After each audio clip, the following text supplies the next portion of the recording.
জি, বিসমিল্লাহির রহমানির রহিম। সিলেট থেকে কৃষিজাত পণ্য রপ্তানি ও বিনিয়োগ বিষয়ক আজকের মত বিনিময় সভা। আয়োজক সিলেট চেম্বার অফ কমার্স। সম্মানিত সভাপতি, চেম্বার অফ কমার্সের সভাপতি জনাব মোহাইমিন সাহেব, জনাব আমাদের আজকের প্রধান অতিথি গণপ্রজাতন্ত্রী বাংলাদেশ সরকারের সফল মন্ত্রী, কৃষি বিষয়ক মন্ত্রণালয়ের দায়িত্বে নিয়োজিত জনাব আব্দুর রাজ্জাক সাহেব। উনি শুধু মাননীয় মন্ত্রী না, বাংলাদেশ আওয়ামী লীগের প্রেসিডিয়ামের অন্যতম সদস্য, মাননীয় প্রধানমন্ত্রীর অত্যন্ত ঘনিষ্ঠজন। আমাদের মাঝে উপস্থিত সিলেটের আমাদের অভিভাবক, সদর সিলেট থেকে নির্বাচিত সংসদ সদস্য এবং মাননীয় মন্ত্রী, পররাষ্ট্র মন্ত্রণালয়ের দায়িত্বে নিয়োজিত জনাব আব্দুল মোমেন সাহেব, আমার এক বোন, সম্মানিত সংসদ সদস্য সুনামগঞ্জ এলাকা থেকে, এবং আমাদের এক ভাই হাবিবুর রহমান, মাননীয় সংসদ সদস্য। আমাদের মাঝে অনেক উপস্থিত, বিশেষ করে আমাদের সম্মানিত মেয়র, ঢাকা থেকে আগত বিশিষ্ট ব্যবসায়ী, চেম্বার অফ কমার্সের, তারপরে আমাদের এই সিলেট চেম্বার অফ কমার্সের বিভিন্ন ডাইরেক্টর এবং সদস্যবৃন্দ, বিভাগীয় কমিশনার, সম্মানিত আমাদের ডিআইজি সাহেব, আমার সামনে উপস্থিত অনেক বিদগ্ধ ব্যক্তিবর্গ। সময় সংক্ষেপণের জন্য আমি অনেককে চিনা সত্ত্বেও নাম না বলে সমবেত সুধীবৃন্দ, আমাদের মিডিয়ার সম্মানিত ভাইয়েরা, অনেক ভালো লাগছে আজকে। অনেক বর্ণিল অনুষ্ঠান, তার চেয়েও সুন্দর অনেক বড় অডিটোরিয়াম, এর চেয়েও বড় বর্ণিল সিলেটের মানুষের হৃদয়, যে আতিথেয়তা। আমাদের পর্যটনকে বিকশিত করতে গেলে 7টা বিষয় খুব প্রয়োজন। এর মধ্যে সবচেয়ে বড় প্রয়োজন যেটা, এটা হলো আতিথেয়তা থাকতে হয়। সিলেটের আতিথেয়তা, আমাকে একজন সম্মানিত বিচারক, বিচারপতি, যিনি সিলেটের না, উনি টাঙ্গাইলের, উনি আমাকে বলেছেন যে সিলেটের মানুষের হৃদয় এত বড়, এটা বিলাতে না গেলে বোঝা যায় না। এখন সিলেটে আসলেও কিন্তু বোঝা যায় কত বড় হৃদয়। এই আতিথেয়তা যে কোনো একজন পর্যটককে একটা মেমোরেবল জার্নি উপহার দিতে পারবে। আমাদের রয়েছে বৈচিত্র্য। সিলেট পর্যটন শিল্পে বাংলাদেশে কক্সবাজারের সাথে সাথে যে নামটা আসে, সেটা সিলেট। প্রাকৃতিক সৌন্দর্যের অপার লীলাভূমি, সুনামগঞ্জের টাঙ্গুয়ার হাওর, সিলেটের লালাখাল, আরও অনেকগুলো বর্ণিল স্পট। বিশেষ করে সিলেট শহর হযরত শাহজালাল রাদিয়াল্লাহু আনহুর স্মৃতি বিজড়িত এই পুণ্যভূমি। যখন বাংলাদেশের মানুষ পয়সা দেখে নাই, সেই সময় কিন্তু অর্থের ভান্ডার ছিল সিলেট। বিধাতা সমস্ত কিছু অকৃপণ হাতে সিলেটকে দিয়েছেন। এখানে অনেক মূল বক্তব্য আমাদের আজকের প্রধান অতিথি বক্তব্য রাখবেন, সুতরাং আমি একটু ব্রিফ হওয়া উচিত। কিছু প্রশ্ন আসছে অনেকগুলাই, অনেক বক্তার মধ্য থেকেই, যে আমাদের মন্ত্রণালয় সম্বন্ধে। আমি শুধু আপনাদেরকে একটি জিনিস রিপিট করি, আবার ইতিপূর্বে আমি বলেছি।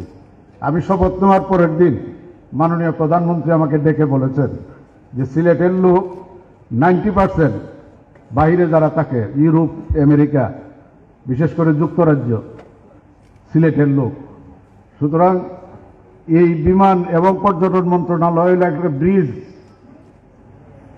এই বাইরের সাথে বাংলাদেশের, এটার যাতে সমন্বয় হয়, সিলেটের লোকজন যাতে খুশি থাকে, তারা যাতে সন্তুষ্ট থাকে, এই জন্য আমি তোমাকে এই মন্ত্রণালয়ের দায়িত্ব আমি দিয়েছি। তো সুতরাং আমি ব্যাখ্যা দিয়ে সিলেটের জন্য কি করা দরকার, আমি তেমন ইয়েতে যাব না। আপনাদের যে সাজেশন কতগুলো আছে, এই সাজেশনগুলো অবশ্যই আমি অত্যন্ত সম্মানের সহিত আমি অ্যাকসেপ্ট করেছি। অনেকগুলো প্রবলেমের কথা বলেছেন আমাদের সম্মানিত সভাপতি, মেট্রোপলিটন চেম্বার অফ কমার্স, উনি অনেকগুলো সাজেশন দিয়েছেন। উনি অত্যন্ত বিজ্ঞ লোক, আমি উনার প্রতি শ্রদ্ধা রেখে বলছি। আপনার টিকেটের ব্যাপারে সিন্ডিকেটের কথা বলছেন, আমি আপনাদের কাছে আমি দাঁড়িয়ে আজকে এই ঋতুরাজ বসন্তের আজকে দ্বিতীয় দিন, আমাদের একটা অহংকারের দিন। কবিগুরু রবীন্দ্রনাথ ঠাকুর বলেছেন, সহসা ডালপালা তোর উতলা যে ও চাপা ও করবি। আজকে সেই উতলা হয়ে উঠছে সিলেট, আমাদের জাগরণের দিন।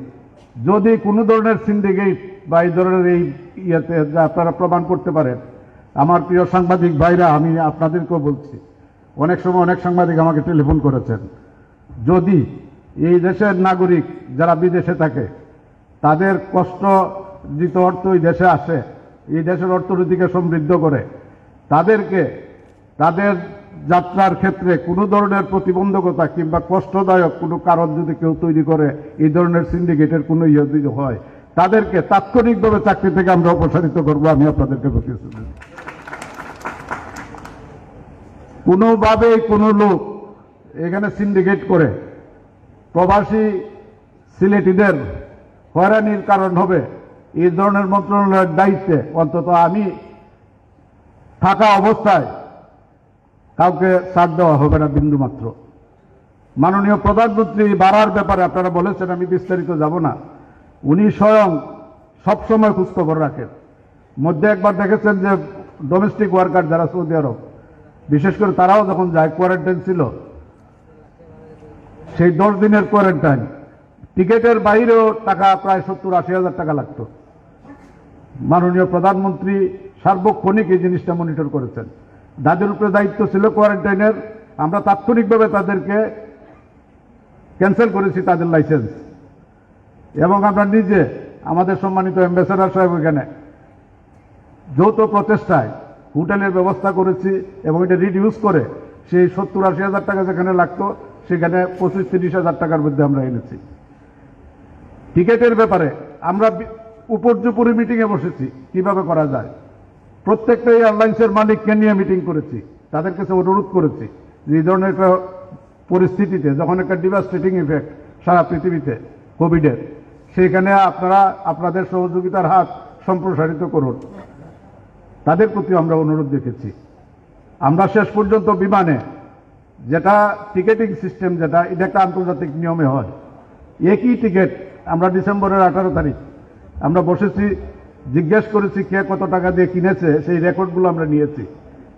একজন লোক সেই টিকিটটা কিনেছে 28 হাজার টাকা দিয়ে, ঠিক আরেকজন লোক সেই ডিসেম্বরের 18 তারিখের টিকিটই কিনেছে 70 হাজার টাকা দিয়ে। যে লোক 28 হাজার টাকা দিয়ে কিনেছে সেটা 30 দিন আগে। আমাদের যে শ্রমজীবী ভাইরা, তাদের জন্য সবচেয়ে কষ্টের ব্যাপার হইল তারা জানতে পারে 4-5 দিন আগে যে তাদের ভিসা হয়েছে, তার টিকিটটা করতে হয় তাৎক্ষণিকভাবে তখন, যার ফলশ্রুতিতে এই ধরনের ঘটনা ঘটে। মাননীয় প্রধানমন্ত্রী এই ব্যাপারে সবসময় খোঁজ খবর নেন। আমাদের প্রবাসী কল্যাণ মন্ত্রণালয়ের উপর নির্দেশনাও দেওয়া আছে যাতে তারা কিছু সাবসিডি দেয়। আমরাও সরকারের সাথে আলাপ আলোচনা করে এটা আরো বেশি সাবসিডাইজ করা যায় কিনা। আমি ব্যক্তিগতভাবে মনে করি যারা কষ্টার্জিত অর্থ, বিশেষ করে মিডল ইস্টে যারা শ্রমবাজারে যারা কাজ করে, তাদেরকে প্রয়োজন বোধে বিনা পয়সা যদি পাঠানোর দরকার হয়, সেই ব্যাপারেও আমরা উদ্যোগ দিতে পারি। কিন্তু বিষয়টা এমন, আমরা এই যে 400-500 প্যাসেঞ্জার যদি একসাথে পেতাম, আমরা হয়তো ফুয়েল কস্ট কিংবা ফুয়েল কস্ট ছাড়াও আমরা তাদেরকে পাঠাইতে পারতাম। সুতরাং আন্তরিকতার কোনো ধরনের অভাব এখানে আছে, এটা আপনারা বিশ্বাস রাখবেন যে আন্তরিকতার কোনো অভাব নাই। সরকারের পক্ষ থেকে সরকারের উচ্চ পর্যায় পর্যন্ত এগুলো অবহিত আছেন, আমাদের মাননীয় পররাষ্ট্রমন্ত্রী আছেন, সবসময় এই জিনিসগুলা দেখেন, এবং আমাকেও বিভিন্ন সময় উনি ওনার উদ্বেগের বিষয়গুলো আমার তুলে ধরেন। আমরা চেষ্টা করেছি, বিশেষ করে এই মন্ত্রণালয়ের দায়িত্বে আমি বলেছি যে মাননীয় প্রধানমন্ত্রী যে নির্দেশনা, আমি আসার পরে এই সিলেট এয়ারপোর্টে 3000 কোটি টাকার কাজ হয়েছে এবং চলমান আছে। এয়ারপোর্টের ব্যাপারে অনেকে আমাকে টেলিফোন করেছে আমেরিকা থেকেও, যে ঢাকা এয়ারপোর্ট খুব তাড়াতাড়ি হচ্ছে, সিলেট এয়ারপোর্ট দেরি হচ্ছে। আমি আপনাদের সবিনয় অনুরোধ করি, এই যে ডিজাইনটা ছিল এটা জাপানের ওশিন কোম্পানির ডিজাইনে কিছু ত্রুটি থাকার কারণে আমরা তাদেরকে জিজ্ঞেস করেছি এবং তারা ডিজাইন সমাপ্ত করেছে, ফেজ বাই ফেজ তারা পাঠিয়েছে, আমরা কাজ শুরু করেছি এবং অনেক কাজ ইতিমধ্যে হয়েছে। ফুল ডিজাইন আমরা এই মাসের মধ্যে পেয়ে যাব। একদম দ্রুততম সময়ে সিলেট এয়ারপোর্ট যাতে হয়, এটা মাননীয় প্রধানমন্ত্রীর নির্দেশ। কিন্তু এর মধ্যে আপনারা দেখেছেন কোভিডে যখন সারা বিশ্ব ক্ষত বিক্ষত এবং বন্ধ ছিল, সেই সময়েও আমি নিজে প্রতি সপ্তাহে এসে এই সিলেটের এয়ারপোর্টে আমরা সেই সময় ওভারলের কাজ, রানওয়ে আমরা কমপ্লিট করেছি, যাতে সিলেট থেকে সরাসরি ফ্লাইট আমরা হিথ্রোতে অপারেট করতে পারি। এবং ইতিমধ্যেই ফ্লাইটগুলো আসছে এবং 777 সবচেয়ে বড় বিমান যেগুলা, এগুলা ল্যান্ড করতে পারবে এবং টেক অফও করতে পারবে। একজন সম্মানিত বক্তা বলেছেন যে যাতে বিমান সিলেট থেকে ঢাকা না যেতে হয়। এই যে ঢাকা যাওয়া কত ধরনের ক্ষতি বিমানের জন্য, এটা আমরা যাতে না নিতে হয়, সরাসরি সিলেটে বিমান থাকবে, সিলেট থেকেই হিথ্রোতে যাবে, আবার সিলেটে আসবে। এখান থেকেই যদি নিউ ইয়র্ক ফ্লাইট আমরা অপারেট করতে পারি, হয়তো সম্ভাবনা আছে। তো এই মাসের 27 তারিখ নিউ ইয়র্ক থেকে তারা অডিট টিম আসতেছে, এবং টরেন্টোর যে অডিট টিম, তারা অডিট করে সন্তোষজনক জানিয়েছে তারা। আমরা সম্ভবত কিছুদিনের ভিতরেই হয়তো টরেন্টো সরাসরি আমরা ফ্লাইট অপারেট করব। সেই ক্ষেত্রে আমাদের এই যে সিলেটের যে একটা সম্ভাবনা, ঢাকা, সিলেট এবং কক্সবাজার, মাননীয় প্রধানমন্ত্রী কক্সবাজারকে আন্তর্জাতিক বিমানবন্দরে রূপ দেওয়ার জন্য ইতিমধ্যে রানওয়ে এক্সটেনশন করে সাগরের ভিতরে ঢুকিয়েছেন। আমরা যত ধরনের কাজ, আপনারা কার্গো রপ্তানির কথা বলেন, মাননীয় মন্ত্রী আছেন, মাননীয় মন্ত্রীও নেন, মাননীয় প্রধানমন্ত্রী সার্বক্ষণিক আমাদের যে কৃষকদের উৎপাদিত পণ্য, যে বিপুল পরিমাণ কৃষি পণ্য বাংলাদেশে উৎপাদিত হয়, এগুলা যাতে বিদেশে বাজারজাত করা যায়, কৃষক যাতে তার ন্যায্য দাম পায়, এই জিনিসটা এনশিওর করার জন্য মাননীয় প্রধানমন্ত্রী আমাদেরকে নির্দেশনা দিয়েছেন 2টা নতুন কার্গো বিমান কেনার জন্য, এবং আমরা সেই পথে অগ্রসর হচ্ছি। কিছুদিন আগে মাননীয় প্রধানমন্ত্রী স্কটল্যান্ড গিয়েছিলেন, আসার পথে প্যারিসে এয়ারবাস কোম্পানিতেও গিয়েছেন উনি। আমরা কার্গো বিমান এখানে আসবে, ইতিমধ্যে ইডিএস মেশিন, অত্যন্ত দামি মেশিন, যেটা কার্গো এক্সপোর্ট করতে গেলে RA3 ইউরোপ এবং ইংল্যান্ডে, আমরা কিন্তু সিলেটে অলরেডি মেশিন বসিয়েছি, এবং এটা ক্যালিব্রেশন করার জন্য ইঞ্জিনিয়ার আসবে, ভ্যালিডেটর আসবে ইংল্যান্ড থেকে, তারা সার্টিফিকেট দিলে, ভ্যালিডেশন কমপ্লিট হলে আমরা সঙ্গে সঙ্গে সিলেট থেকে ঢাকার যে রপ্তানি আমরা সিলেটের দিকে শিফট করব, ঢাকার উপর থেকে যাতে এই লোডটা কমিয়ে নিয়ে আসা যায়, এবং এই সিলেট বিমানবন্দর যাতে ফুল সুইংয়ে কাজ করতে পারে, আমরা সেই দিকে লক্ষ্য নিয়েই কিন্তু আমাদের কার্গো এই দিকে আমরা শিফট করার জন্য সমস্ত ব্যবস্থা নিয়েছি আমরা ইতিমধ্যেই। অল্প সময়ের ভিতরে হয়তো এই কাজগুলো সম্পন্ন হবে। আমরা দ্রুততার সাথে এই সিলেট বিমানবন্দরকে পূর্ণাঙ্গ রূপে, এর আগেও দেখেন যে টার্মিনাল ছিল, এই টার্মিনালে যাতে আন্তর্জাতিক ফ্লাইট অপারেট করা তারা এলাও করে না। আমি ব্রিটিশ ডিপার্টমেন্ট অফ ট্রান্সপোর্ট DFTর সদস্যদের নিয়ে এসে তাদেরকে বলেছি যে তোমরা যেভাবে বলবে সেইভাবেই আমরা এক্সিস্টিং টার্মিনালকে রিনোভেট করব, যাতে এটা দিয়ে আমরা কাজ করতে পারি, এবং সেই লক্ষ্যে করেছি। তারা না এসেই আমাদেরকে কিন্তু সার্টিফাই করেছে, যার ফলে আমরা ফ্লাইট অপারেট করতে পেরেছি। সব কিছুই সম্ভব হয়েছে আপনাদের আন্তরিকতার জন্য। আপনারা মাননীয় প্রধানমন্ত্রীকে ভালোবাসেন, বঙ্গবন্ধু সিলেটকে ভালোবাসতেন, বঙ্গবন্ধুর অনেক স্মৃতি বিজড়িত এই সিলেট, হযরত শাহজালাল রাদিয়াল্লাহু আনহুর পূর্ণভূমি, মাননীয় প্রধানমন্ত্রী এই সিলেটের মানুষকে ভালোবাসেন। সিলেট এয়ারপোর্ট এটা বাংলাদেশের মধ্যে অন্যতম শ্রেষ্ঠতম একটা এয়ারপোর্টে রূপান্তরিত করার প্রতিশ্রুতি দিয়ে, এবং দ্রুততর সময়ে কাজ শেষ করে আমরা সিলেটের এই যে প্রবাসী ভাইরা আছে তাদের যাতায়াত যাতে সুগম হয়, সুন্দর হয়, এবং আকাশে যে শান্তির নীড় এটা যাতে বাস্তবে পরিণত হয়, এই কার্যক্রমগুলো আমরা হাতে নিয়েছি। পর্যটন শিল্পের ব্যাপারে ইতিমধ্যে আমাদের ডিভিশনাল কমিশনার সাহেব বলেছেন, আমরা কিন্তু সিলেটের দিকে সব সময় যাতে সিলেটের পর্যটনকে সামনে আরো ফ্লারিশ করা যায়, এই লক্ষ্যকে সামনে নিয়ে আমরা কাজ করে চলেছি। ইতিমধ্যে মাস্টার প্ল্যান একটা বিদেশি আন্তর্জাতিক সংস্থাকে দেওয়া হয়েছে, যেখানে ফ্রান্স, ব্রিটিশ এবং আমাদের ভারতের বিশেষজ্ঞরা বাংলাদেশের আছেন, তারা কাজ করে চলেছেন। কোভিডের কারণে এটা অনেকটা দেরি হয়েছে, এর মধ্যে তারা টিমের সদস্যগণ এসছেন এবং কাজ চলমান। তারা সিলেটে আসবেন, আপনাদের সাথে কথা বলবেন, আপনাদেরকে সাথে নিয়ে সিলেটে কি কি করতে হবে, সিলেটের ঐতিহ্য আভিজাত্য অক্ষুণ্ণ রেখে এই প্রাচ্য এবং পাশ্চাত্যের সমন্বয় গড়ে ওঠা যে সভ্যতা সিলেট, এখানের অভিজাত্য অক্ষুণ্ণ রেখে কীভাবে সিলেটে পর্যটন শিল্পকে আরও বিকশিত করা যায়, সেই অবকাঠামো তৈরি করা যায়, সেই লক্ষ্যকে সামনে নিয়ে তারা প্রতিবেদন দিবেন। তারপরে আমরা মাননীয় প্রধানমন্ত্রীর নেতৃত্বে সারা বাংলাদেশে ট্যুরিজমের যে মাস্টার প্ল্যান অনুযায়ী কাজ শুরু করব। তো পরিশেষে সবাইকে আপনাদের এই সাজেশনগুলো অত্যন্ত মূল্যবান, দিক নির্দেশনামূলক। আজকের যে চেম্বার অফ কমার্স এখানে একত্রিত হয়েছেন, যেসব বক্তব্য দিয়েছেন, আমরা ট্যুরিজম সম্বন্ধে অনেকেই বলে যে আমরা এই পর্যায়ে নিতে পারি নাই কেন। আমি এই প্রতি উত্তরে এই কথাটাই বলি যে কোনোদিন মানুষের মনের মধ্যে এই প্রশ্ন উঠে নাই যে আমরা ট্যুরিজম কেন আমরা এত এই টার্গেটে পৌঁছতে পারি নাই।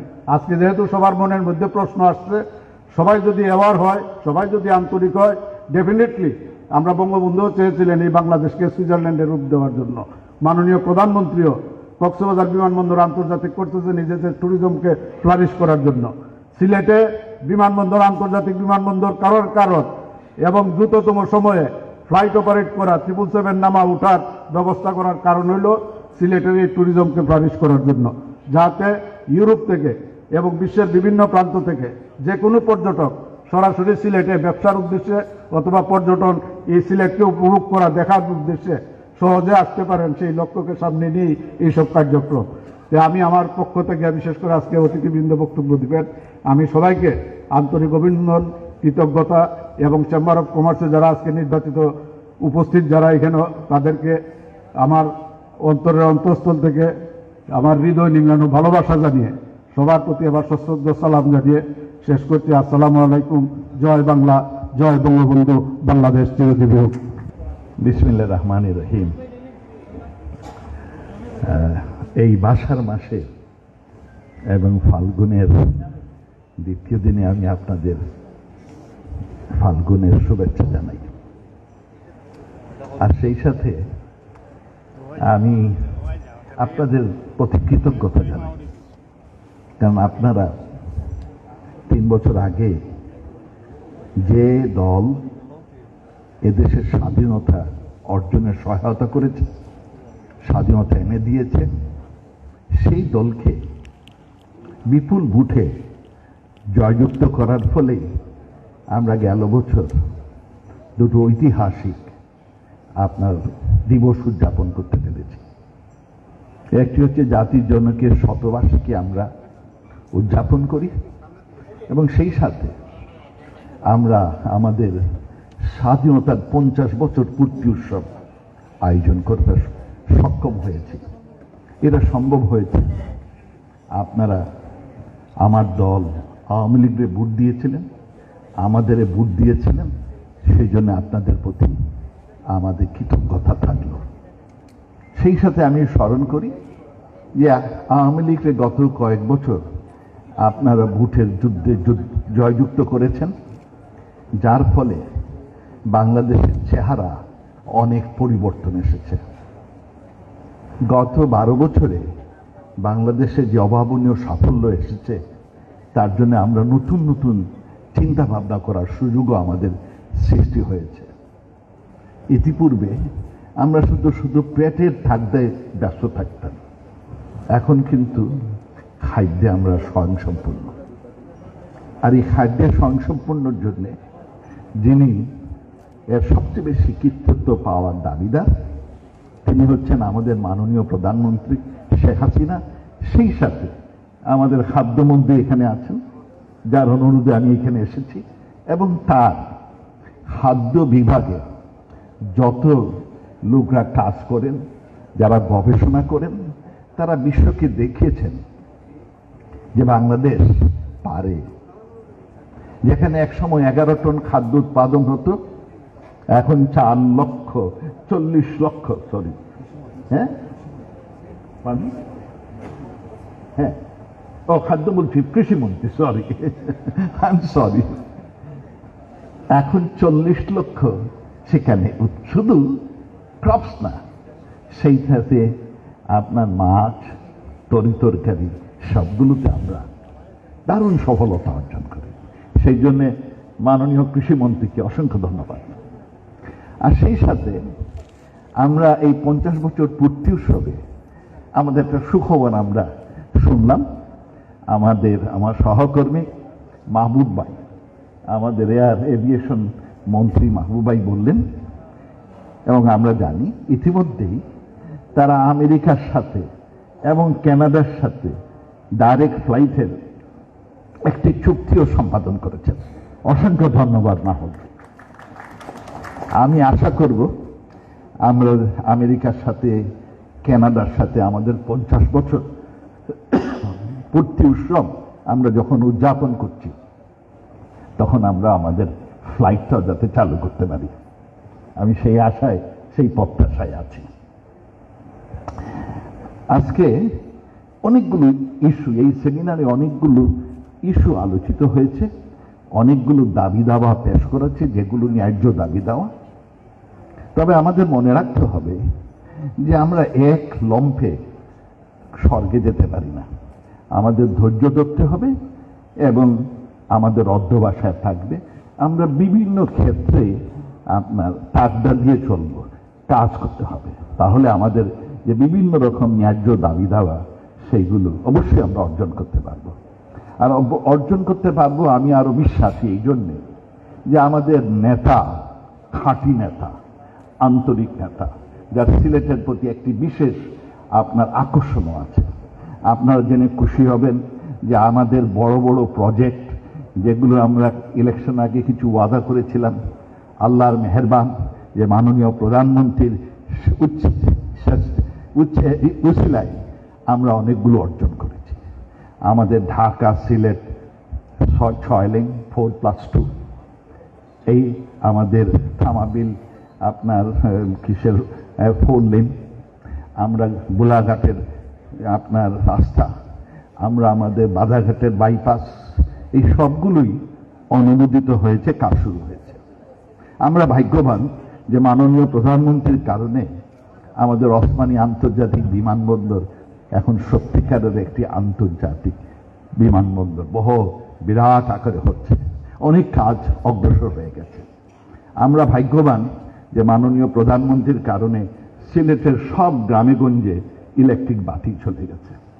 আমি যে ফিরিস্তিতে চাই অনেকক্ষণ লাগবে, তবে ভাগ্যবান এই জন্যে যে আমাদের যে দাবি দাবা মাননীয় প্রধানমন্ত্রী সবসময় অত্যন্ত সাগ্রহে সেইগুলো গ্রহণ করেন। আমার এখনো সিলেট আপনার আখাউড়া টু সিলেট লাইনটা ডাবল গজটা রেলওয়ে হয়নি, ইনশাল্লাহ হবে, তবে আপনাদেরও সহযোগিতা আমাদের দরকার। আজকে আমি শুধু একটি ইস্যুর উপর আলোচনা করব, সেটি হচ্ছে যে সম্প্রতি আমাদের কার্গো ওয়ারহাউস, এয়ারপোর্টে কার্গো ওয়ারহাউস কমপ্লিট হয়েছে, আমি সেটা দেখেও এসেছি। এখন যে জিনিসটা আমাদের এরা দাবি করছেন, আমি আমার বন্ধুবর সাব্বিরের ছোট ভাই তাহমিদ বিশেষ করে আমাকে রিকোয়েস্ট করেছে যে এইটার উপর জোর দিতে, যে তারা একটি প্যাকেজিং হাউস চায় এবং এইটা খুব প্রয়োজন। আমাদের দেশে যথেষ্ট পরিমাণ খাদ্যশস্য উৎপাদন হয়, কিন্তু বিদেশে আমরা রপ্তানি করতে পারি না, সমস্যা হয় আমাদের, রপ্তানির কার্গো কম আমাদের। আমি গতকালকে ইউএই থেকে, সংযুক্ত আমিরাত থেকে ফিরে এসেছি। 2.5 বছর আগে মাননীয় প্রধানমন্ত্রী সেখানে গিয়েছিলেন এবং একাধিক এমইউ সই করেছে, সইয়ের সময় উপস্থিত ছিলেন। একটি এমইউ ছিল যে আমরা ওখানে খাদ্যশস্য বিতরণ আপনি বিক্রি করব। আমরা ইউএই থেকে আমাদের যে ট্রেড, এটা খুব আপনার ওয়ান সাইডেড। ইউএই থেকে আমরা প্রায় $1800 মিলিয়ন, $1.8 বিলিয়ন আপনার জিনিসপত্র আমদানি করি। আর আমরা এই বছরে আমাদের বেশ অর্জন, আমরা 500 মিলিয়নের খাদ্যদ্রব্য পাঠিয়েছি। ইউএই চায়, ইউএই আপনার দুনিয়ার সব জায়গার থেকে খাওয়ার দাওয়ার জিনিসপত্র সংগ্রহ করে রি এক্সপোর্ট করে। আমরা যখন 2.5 বছর আগে ওদের বলেছিলাম যে আমরা তোমাদের আপনার রাইস বিক্রি করতে পারবো, তারা সাথে সাথে রাজি হয়, কিন্তু পরবর্তীতে আমরা সেইটা করতে পারিনি।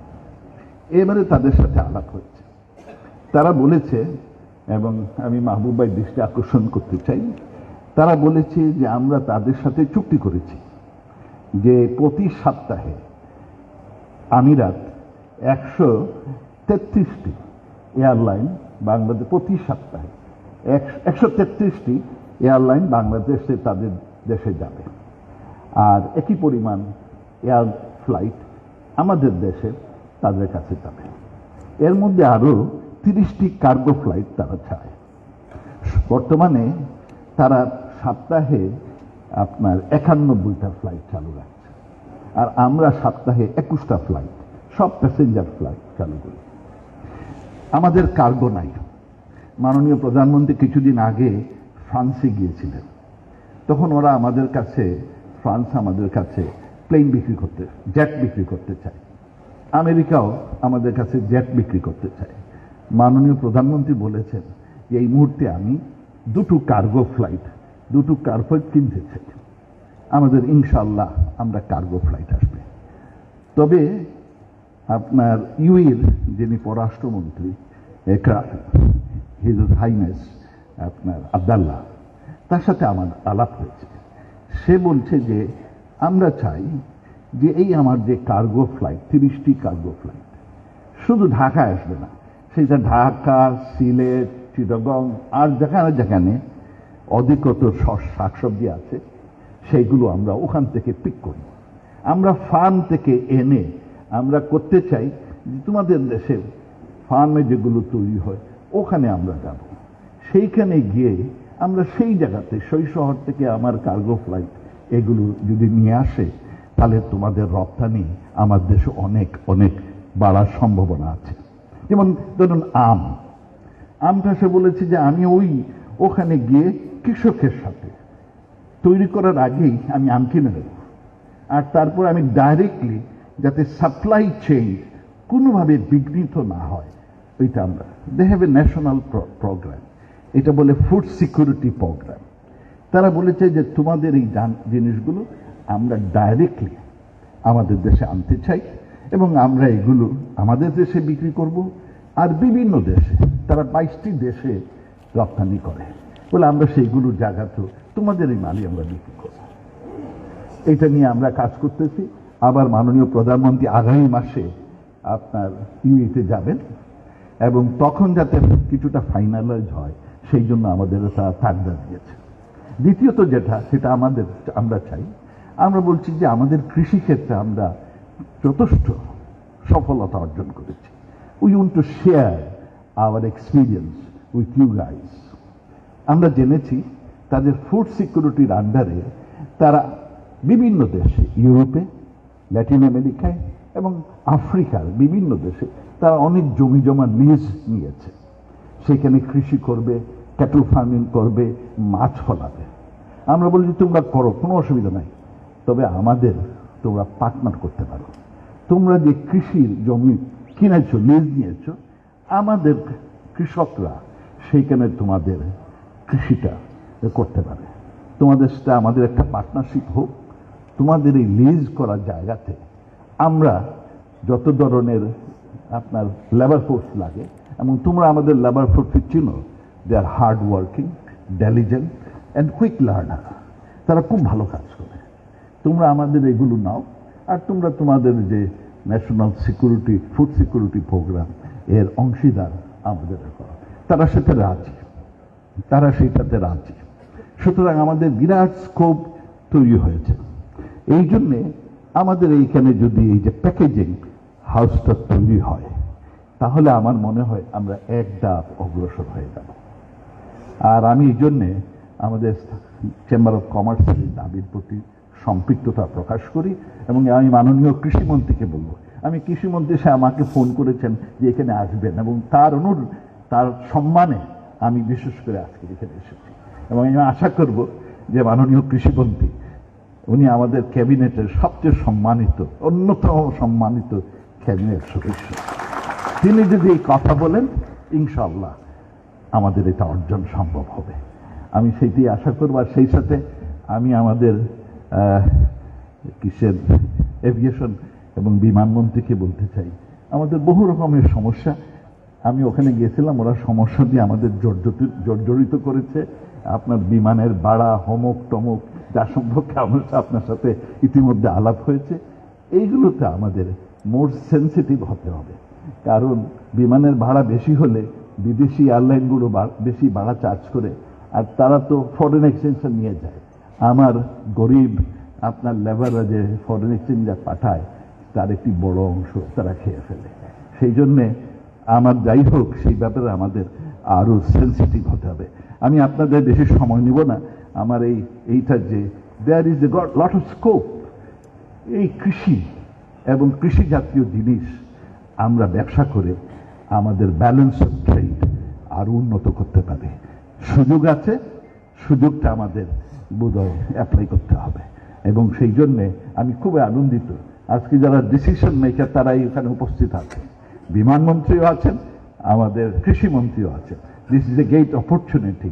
আর আমি আসলাম গতকালকে, so it worked out very well. Tahmid, thank you very much. আর আমি মেয়র সাহেবকে বলবো যে আমাদের রাস্তাঘাটের জন্য আরো একটু ঠিকঠাক হয়, সেই জন্য একটু খেয়াল রাখবেন। অসংখ্য ধন্যবাদ। জয় বাংলা। সমৃদ্ধির বাংলাদেশে পৌঁছানোর মহাসড়কে সম্পৃক্ত করতে পেরেছি। আর্থসামাজিক অবকাঠামো, ভৌত অবকাঠামো, পদ্মা সেতু, 4 লেন রাস্তা, পোর্ট, আইসিটি, বিদ্যুতের উৎপাদন, কৃষিক্ষেত্রে অসাধারণ সাফল্য, শিক্ষা, স্বাস্থ্য, প্রতিটি ক্ষেত্রে অভূতপূর্ব সাফল্য অর্জিত হয়েছে। এটি আজ সারা পৃথিবীতে প্রশংসিত, সারা পৃথিবীর মানুষের কাছে এটি দৃশ্যমান। আমাকে 8টায় প্লেন ধরতে হবে, এই জন্য ইচ্ছা থাকলেও বেশিক্ষণ কথা বলা যাবে না, আমাকে এক্ষুনি শেষ করতে হবে। তারপরেও কথা বললে ভালো লাগে। আমরা 2008 সালে নির্বাচনের আগে জাতির উদ্দেশ্যে নির্বাচনী ইশতেহার দিয়েছিলাম। সেখানে আমরা বলেছিলাম, আমরা through hour election manifesto and vision document 2021, we will be achieving all the MDG goals. We will become self-sufficient in full food production. We will be bringing down our poverty to half. আজকে অত্যন্ত আনন্দের কথা, খুশির কথা যে আমরা MDG গোল সবগুলোই প্রায় অর্জন করেছি। আমরা খাদ্যে স্বয়ংসম্পূর্ণ, অন্তত দানা জাতীয় খাদ্যে, মূল খাদ্য স্ট্যাপল ফুড রাইস। এবং 1990 সালে, which was the base year of MDG goal, MDG 1990, poverty ছিল 56%, we are suppose to bring it down to 28%। আজকে আনন্দের কথা, আমাদের অত্যন্ত খুশির কথা, সেই পভার্টি নেমে এখন 20 ভাগে এসেছে। 15 সালের মধ্যে কনক্লুডিং ইয়ারে আমরা এটাকে 22 ভাগে নামিয়ে এনেছিলাম। আজকে আমাদের যে অর্জনগুলো, এটি সত্যিই গর্বের, অহংকারের। মাননীয় প্রধানমন্ত্রী জাতিকে একটা নতুন উচ্চতায় মর্যাদার দিক থেকে তুলেছেন, উন্নীত করেছেন। তার স্বীকৃতি স্বরূপ আমরা দেখি, আপনারা জানেন সম্প্রতি আমরা এখন এসডিজি গোল বাস্তবায়ন করতে চাচ্ছি।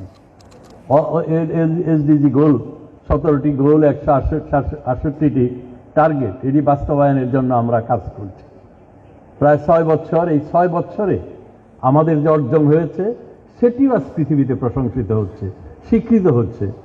ইউনো এবং কলম্বিয়া ইউনিভার্সিটি, আপনারা জানেন কলম্বিয়া প্রখ্যাত ইউনিভার্সিটি, অক্সফোর্ড, হার্ভার্ড, এমআইটি, এগুলো খুব বড় ইউনিভার্সিটি। সেই ইউনিভার্সিটি সম্মিলিতভাবে ইউনোর সাথে মাননীয় প্রধানমন্ত্রীকে সম্মাননা দিয়েছেন এসডিজি গোলের অর্জনের জন্য। জেফ্রি স্যাক্স, প্রফেসর ইকোনমিক্সের, he is a rebel economics, সবসময় প্রশাসনের বিরুদ্ধে, ধনতান্ত্রিক সমাজ ব্যবস্থার বিরুদ্ধে, শোষণ শাসনের বিরুদ্ধে কথা বলে থাকেন। জেফ্রি স্যাক্স যখন এই পুরস্কারটি মাননীয় প্রধানমন্ত্রীকে তুলে দিচ্ছিলেন এই গত সেপ্টেম্বরে ইউনোর জেনারেল সম্মেলনের সময়ে, জেফ্রি স্যাক্স নেত্রীকে তুলে দেওয়ার সময় বলেছিলেন, Sheikh Hasina is a Jewel in the crown. Sheikh Hasina মাথার মুকুট, সারা পৃথিবীর মাথার মুকুট শেখ হাসিনা। এটি জেফ্রি স্যাক্স সেদিন বলেছিলেন। এর চেয়ে বড় অহংকারের কি হতে পারে? এর চেয়ে বড় অহংকারের প্রাপ্তি একটা জাতির জন্য আর কি হতে পারে? প্রিয় ভাই বোনেরা, আমরা 2018 সালে নির্বাচনী ইশতেহার দিয়েছি। সেই নির্বাচনী ইশতেহারে আমরা বলেছি যে আমরা বাংলার গ্রামকে আমরা শহরে রূপান্তর করব। সকল গ্রাম আজকে বিদ্যুতের দ্বারা কানেক্টেড, সকল বাড়িতে বিদ্যুৎ পৌঁছেছে। আপনারা যদি রাঙ্গামাটি, বান্দরবনে যান, সেই বান্দরবনের গভীর বন, গহীন এলাকায়, সেখানেও আজ বিদ্যুৎ পৌঁছেছে। বিদ্যুৎ পৌঁছেছে প্রচলিত বিদ্যুৎ অথবা আপনার দিয়ে সৌর বিদ্যুৎ দিয়ে পৌঁছানো হয়েছে, রাস্তাঘাট পাকা হয়েছে, আজকে গ্রাম শহরে রূপান্তর হয়েছে। আমি বলতে গেলে অনেকক্ষণ বলতে পারবো, সময় একদমই কম। তো আজকে আমরা এই আমাদের নির্বাচনী ইস্তাহারে 2018 সালে মাননীয় প্রধানমন্ত্রী এটি সোনারগাঁ হোটেলে উপস্থাপন করেছিলেন। সেখানে তিনি বলেছেন, আমরা বাংলাদেশের মানুষকে খাদ্যে অনেকটা স্বয়ংসম্পূর্ণ করেছি। এখন আমাদের সামনে চ্যালেঞ্জ হলো নিরাপদ খাদ্য এবং পুষ্টি জাতীয় খাবার। পুষ্টি জাতীয় খাবার কি? দুধ, মাছ, মাংস। এই দুধ, মাংস এবং পুষ্টি জাতীয় খাবার, শাক সবজি, ফলমূল, এটির দাম এত বেশি। আমাদের যে আয় $2,500 পার ক্যাপিটা ইনকাম, এটি দিয়ে মানুষ এই high value crop, high value food তারা খেতে পারে না, অ্যাফোর্ড করতে পারে না।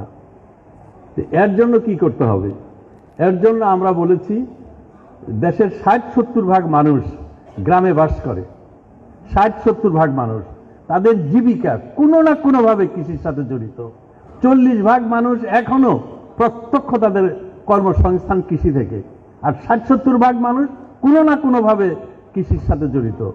এই মানুষের যদি আমরা আয় না বাড়াতে পারি, তাহলে বাংলাদেশ কোনোদিনই সমৃদ্ধশালী বাংলাদেশ হবে না, কোনোদিনই শহর হবে না। এবং সেই লক্ষ্যে আমরা বলেছি, বাংলাদেশের কৃষিকে আধুনিকীকরণ করতে হবে। আধুনিকীকরণ করার জন্য এটাকে মেকানাইজেশন করতে হবে, যান্ত্রিকীকরণ, এবং বাংলাদেশের কৃষিকে বাণিজ্যিকরণ, অর্থাৎ কৃষি করে একজন কৃষক যাতে লাভবান হতে পারে। এই লক্ষ্য নিয়ে আমরা এখন কাজ করছি। আপনারা জানেন 70% আমরা কৃষি যান্ত্রিকরণে আমরা প্রণোদনা দিচ্ছি। আমরা বাণিজ্যিকীকরণের জন্য 20%, একজন যদি 100 টাকার রপ্তানি করে, সে 120 টাকা পাবে, 20 টাকা প্রণোদনা পাবে। এবং আমরা চাচ্ছি বাণিজ্যিকীকরণ। আজকের যে প্রতিপাদ্য বিষয়, আমি সেখানে আসছি। কৃষিজাত পণ্য, এই সিলেট এলাকার, আজ সকালে আমি আমার সকল সিলেট, সুনামগঞ্জ, হবিগঞ্জ, সব বৃহত্তর সিলেটের সকল কর্মকর্তাদের নিয়ে মত বিনিময় করেছি। তারা বলেছে যে এখনো সিলেটের অর্ধেক জমি অনাবাদি থাকে, ব্যবহৃত হচ্ছে না। এবং সিলেটের জমি কিছুটা আপনার এসিডিক বলে, অনেকগুলো ফসল করা সম্ভব, যেটি কোনোদিনই অন্য জায়গায় করা যাবে না। যেমন আমার নিজের গ্রামে আমি 1000 চেষ্টা করলেও কৃষিমন্ত্রী হিসাবে আনারস করতে পারবো না, কিন্তু এই আনারস সিলেটে করা যাবে, এবং এই আনারস বিদেশে রপ্তানি করা যাবে। অত্যন্ত চাহিদাপূর্ণ একটি ফল। এবং আমরা সম্প্রতি ফিলিপিন থেকে 2 লক্ষ MD2 বলে একটা চারা এনেছি আনারসের। এটা অনেক সুস্বাদু, ভিটামিন সি অনেক বেশি মিষ্টি, এবং শেলফ লাইফ বেশি দিন ঘরে রাখা যায়। এই যাত্রা হাওয়াইয়ের একজন দুইজন হাজব্যান্ড ওয়াইফ বিজ্ঞানী 25 বছর গবেষণা করে আবিষ্কার করেছে। সেটাই সারা পৃথিবীতে এখন ব্র্যান্ডেড হয়েছে, এটা বিদেশে রপ্তানি হয়। আমাদের আনারস বিদেশে এটার সাথে প্রতিযোগিতায় পারে না। আমি মন্ত্রী হয়ে এনেছি, আরো আমরা চারা আনবো। আপনারা যারা বিনিয়োগ করতে চান, বিনিয়োগের কথা বলেছেন, যদি আপনারা বিনিয়োগ করতে চান, এই MD2 আনারসের চারা, এটি ফিলিপিন থেকে অথবা ভিয়েতনাম থেকে কিংবা থাইল্যান্ড থেকে আনতে পারবেন। মালয়েশিয়া তারা আনতে দেয় না। মালয়েশিয়ায় একটা চারা যদি চাষিকে দেয়, বলে যে তুমি এই চারার বদলে আমাকে আবার 2টা চারা দিবা, কিন্তু কোনো দেশে রপ্তানি করতে পারবা না। এই ফিলিপিন থেকে সম্ভাবনাটা কি, আমি সেই কথাটা বলছি আপনাদের। আমরা ছোটকালে শুনেছি সিলেটের কমলা লেবু, যে কমলা লেবু হয়তো গাছগুলো মরে গিয়েছে, নষ্ট হয়েছে, পুরানা হয়েছে, যত্ন হয় নাই। তার অর্থেই নয় সিলেটে এই কমলা লেবু করার যে ছিল, এগ্রো ক্লাইমেট ছিল, সেটা নষ্ট হয়ে গেছে। এই দার্জিলিংয়ে অনেক ভালো কমলা হয়। সারা দেশে আপনি দেখবেন, যে কোনো গ্রামের বাজারে যাবেন, শুধু ফলের দোকান, বিদেশি ফল আমদানি করা হয়। এবং যে কমলা লেবু বিক্রি হয়, সেগুলো কমলা লেবুর রঙও নাই, কমলা লেবুর স্বাদ নাই। আমাদের টাঙ্গাইলে বলে পাইনসা, আপনারা কি বলেন জানি না। এই পাইনসা কমলাই বাংলাদেশের মানুষ সারা বছর ধরে খায়। আমি মনে করি সিলেটে যদি এই কমলা লেবু আমরা করি, সারা পৃথিবীতেই নাস্তার সময় দেখা যায় যে কমলা লেবুর অরেঞ্জ জুস খায় সবাই। এটার যে কত চাহিদা তা বলার শেষ নাই। এটারও সম্ভাবনা সিলেটে রয়েছে। আরো অনেক ফসল, ক্যাশিউ নাট, তারপরে আপনার যেহেতু এখানে হয় আপনাদের এই চা হয়, কাজে এখানে করা সম্ভব, এই কফি করা সম্ভব। এবং কফি আগে করে নাই এই টি গার্ডেনের মালিকরা, কেন করে নাই জানি না। আমরা কফির চারা বিদেশ থেকে নিয়ে আসতেছি। ক্যাশিউ নাটের প্রতি গত বছর আমি মন্ত্রী হওয়ার পরে 10 লক্ষ চারা এনে রাঙ্গামাটি বরেন্দ্র এলাকায় বিভিন্ন আপনাদের এদিকেও দিয়েছি। আরো ব্যাপকভাবে আনার এই বছর আমরা আরো 8-10 লক্ষ ক্যাশিউ নাটের চারা আনবো এবং সিলেটেও আমরা দেওয়ার চেষ্টা করব। এই সকল প্রক্রিয়ার সাথে যদি আপনাদের কৃষকদেরকে আমরা জড়িত করতে পারি, তাহলে আমার মনে হয় এই যে আপনারা বলছেন যে রপ্তানি, আমি মনে করি সিলেটেরও রপ্তানির অনেক সুযোগ রয়েছে। অন্যান্য এখানে একটা কৃষি বিশ্ববিদ্যালয় রয়েছে, এই বিশ্ববিদ্যালয়ে বিভিন্ন প্রযুক্তি তারা উদ্ভাবন করতে পারে। সিলেটের জমি, বৈশিষ্ট্য, বৈচিত্র্য এগুলোকে বিবেচনায় নিয়ে হাওরে অনেক মাছ করা সম্ভব, হাওরে আরও অন্যান্য ফসল করা সম্ভব। সেগুলো পানির নিয়ে সমস্যা রয়েছে, এই পানীয় কতগুলো ভুল তথ্য ছিল, সেই তথ্যগুলো সম্প্রতি আমরা গবেষণা করে বের করেছি। না, সিলেটের অনেক এলাকায় পানির নিচে, মাটির নিচে অনেক পানি রয়েছে এবং সেটা দিয়ে করা যাবে এবং নদীর পানিও ব্যবহার করা যাবে সেচের জন্য। সেগুলো সঠিকভাবে ব্যবহার হয়নি বলেই সিলেটের উৎপাদন এত কম, এত পিছিয়ে রয়েছে। এই অপার সম্ভাবনাকে আমরা কাজে লাগাতে চাই। সমতল ভূমিতে আর বেশি উৎপাদন বাড়ানো সম্ভব না। উৎপাদন আমাদের বাড়াতে হবে উপকূলবর্তী এলাকা, কোস্টাল এরিয়া, স্যালাইন, লবণাক্ত এলাকা। সেই লবণাক্ত এলাকার জন্য ভালো ধানের জাত, ভালো ফসলের জাত আমাদের বিজ্ঞানীরা আবিষ্কার করেছে, সেটি সেখানে নিতে হবে। সিলেটের দুই একটা সময় আরো অনেক সম্ভাবনা আছে, আমি বিস্তারিত যেতে চাচ্ছি না। আজকে আমরা আলোচনা করেছি, আমি নির্দেশ দিয়েছি যে আমাদের কর্মকর্তারা প্রত্যেকটা থানার জন্য কতটুকু জমি আছে, কি কি নতুন ফসল করা যাবে, কি কি নতুন জাত করা যাবে এবং সেগুলো করার জন্য কি ধরনের কর্মসূচি দরকার, কি ধরনের অর্থ বরাদ্দ দরকার, তারা এটা দাঁড়া করাবে। এই উপজেলার থেকে এটা জেলায় আসবে, জেলা থেকে বিভাগ হয়ে ইনশাল্লাহ আমরা জাতীয় পর্যায়ে একটি সম্মেলন করে সিলেটের কৃষির কি সম্ভাবনা এবং তার ভিত্তিতে কি প্রকল্প নেওয়া যায় ইনশাল্লাহ আমরা গ্রহণ করার চেষ্টা করব। সেখানে মাননীয় আমাদের ফরেন মিনিস্টার, আমাদের বিদেশ মন্ত্রী, উনি নিশ্চয়ই আমাদেরকে সহযোগিতা করবেন। হয়তো সিলেটের ব্যাপারে সিলেটের আরো মন্ত্রীরা রয়েছেন, শীর্ষে তো সবসময় ভালো ভালো বড় বড় মন্ত্রীরা থাকেন, কাজেই তাদেরকে নিয়ে ইনশাল্লাহ আমি চেষ্টা করব ভবিষ্যতে একটা সুন্দর প্রকল্প করার জন্য। সিলেট আন্তর্জাতিক বন্দর হচ্ছে, এই আন্তর্জাতিক বন্দরে আমাদের ঢাকায় একটা শ্যামপুরে বিদেশে রপ্তানি করতে হলে সেই রপ্তানি পণ্যগুলো নিরাপদ হতে পারে, যেটা আমি বলেছিলাম গুড এগ্রিকালচার প্র্যাকটিস বলে, সেটা করে নিরাপদ খাদ্য বিদেশে দিতে হবে। সেই নিরাপদ খাদ্য দেওয়ার আগে একটা সার্টিফিকেট দিতে হয় এবং কোয়ারেন্টাইনের অনেক সিস্টেম আছে এবং প্যাকিং হাউস শ্যামপুরে আছে। সিলেট থেকে শ্যামপুরে যাওয়াও কঠিন, ঠিক তেমনি দিনাজপুর থেকেও আসা কঠিন। মাননীয় প্রধানমন্ত্রী কৃষির উপর সর্বোচ্চ গুরুত্ব দেন। তিনি পূর্বাচল এলাকায় আমাদেরকে 2 একর জায়গা দিয়েছেন। সুপ্রিম কোর্টে একটা মামলা ছিল, পরিবেশবাদীরা করেছিল, সেই মামলার জন্য জমিটা পাই নাই। সম্প্রতি সুপ্রিম কোর্ট আমাদেরকে 2 একর জমি দিয়েছে। সেখানে আমরা এই বিভিন্ন শাকসবজির খুব সুন্দর করে প্যাকিং করা এবং ক্লিন করে পরিষ্কার করে সার্টিফিকেট দিয়ে পূর্বাচল থেকে আমরা কার্গোর জন্য পাঠাবো, এয়ারপোর্টে পাঠাবো, যাতে তাড়াতাড়ি এটা যেতে পারে।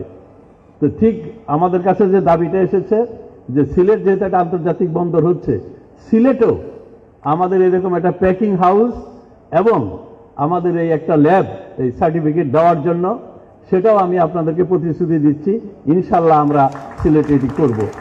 এবং নেতৃবৃন্দ বলছেন তাহমিন সাহেব যে আপনি স্যার টেম্পোরারি বেসিসে আমাদেরকে একটা প্যাকিং হাউস করে দেন যাতে ইমিডিয়েটলি আমরা করতে পারি। হয়তো প্রচুর মানুষ আমাদের যুক্তরাজ্যে, ইংল্যান্ডে থাকেন, তারা সিলেটের সবজি পাইলে হয়তো তাদের প্রিফারেন্স থাকবে যে দেশের বাড়ি থেকে আসছে, দেশেরটাই খাই। তো সেই সুযোগ আমি করে দেওয়ার চেষ্টা করব ইনশাল্লাহ। আর কয়দিন আগে দেখছেন, গত সপ্তাহেই আমরা সিলেটে 220 কোটি টাকার একটা প্রকল্প দিয়েছি, 226 কোটি টাকার, সিলেটের সার্বিক কৃষি ধানের উৎপাদন বাড়ানোর জন্য। ধানের এমন জাত আমরা আমাদের বিজ্ঞানীরা আবিষ্কার করেছে, 1 বিঘা জমিতে 33 মণ ধান হয়, প্রতি শতকে 1 মণ। আজকেও আমি কয়েকজন কৃষকের সাথে কথা বলেছি, আমাদের মিটিংয়ে এসেছিল, তারাও খুশিতে আত্মহারা যে এমন জাত, মানে একবার যখন ইরি আসলো, আমরা ছোটকালে দেখেছি 1 বিঘা জমিতে 3 মণ 4 মণ ধান হইতো, আউশ ধান তো 2-3 মণের বেশি হতো না, আমন ধান 5-6 মণ হতো। সেটা হঠাৎ ইরি ধান এসে এটা হয়ে গেল 20 মণ। এখন বলতেছে 89 যে ভ্যারাইটি আমাদের বিজ্ঞানীরা বের করেছে, তারা গত 21-এর পদকও পেয়েছে। খুব ইয়াং সায়েন্টিস্ট, তাদের বয়স 40-এর বেশি না, তারা 21-এ পদক পেয়েছে B89। এবং দেখলাম অলরেডি সিলেটের চাষিরা এই ধান সম্পর্কে জানে, কিন্তু বীজ নাই, এনাফ বীজ নাই। এই বীজটা আমরা ব্যাপকভাবে এবার পরিকল্পনা নিচ্ছি প্রডিউস করে আগামী বুড়ার সময় যাতে ব্যাপকভাবে সিলেটে দিতে পারি, এটার আমরা একটা উদ্যোগ দেব। ওই যে 226 কোটি টাকা নিয়েছি, ইরিগেশনের কিছু সমস্যা আছে, ইরিগেশনের জন্য অনেক জায়গায় সিলেটে ধান করা যায় না, সেই ইরিগেশনের জন্য আমরা সেই টাকা খরচ করব। তেমনই অনেক সম্ভাবনা এখানে রয়েছে। একটি কথা, যেমন আউশ, সবচেয়ে বেশি আউশ হবে, আউশে খরচ কম এই সিলেট এলাকায়, এবং খুব ভালো জাত হয়েছে, অনেক উৎপাদনশীলতা, ফলন অনেক বেশি। যে সব মিলিয়ে আমি এটুকুই বলতে চাই যে সিলেটের কৃষির সম্ভাবনা অনেক অনেক বেশি, অপার। আমি কৃষিমন্ত্রী হিসাবে চেষ্টা করব, সিলেটের মানুষ আপনারা শিক্ষিত, আপনারা ধর্মপ্রাণ, আমরা 12 আউলিয়ার দেশ এই সিলেট, এখানে এসে আমাকে আমন্ত্রণ করার জন্য আমি খুবই নিজেকে সম্মানিত বোধ করছি, সবসময়ই করি। ছোট্ট বাংলাদেশ, আমরা পরস্পরের এমনিতেই খুবই ঘনিষ্ঠ। আমরা এই যে অসাম্প্রদায়িক বাঙালি জাতি, বাংলাদেশ, এটির জন্য স্বপ্ন দেখেছিলাম। আশা করি জননেত্রী শেখ হাসিনার নেতৃত্বে বাংলাদেশ আজকে উন্নয়নশীল দেশ, সেদিন বেশি দূরে নয়, বাংলাদেশ 30 সালের মধ্যে উচ্চ মধ্যম আয়ের একটি দেশ হবে। আমরা সারা পৃথিবীতে গর্ব অহংকার করে কথা বলতে পারবো। এই কথা বলে সবাইকে ধন্যবাদ দিয়ে আমি আমার বক্তব্য শেষ করছি। জয় বাংলা, জয় বঙ্গবন্ধু।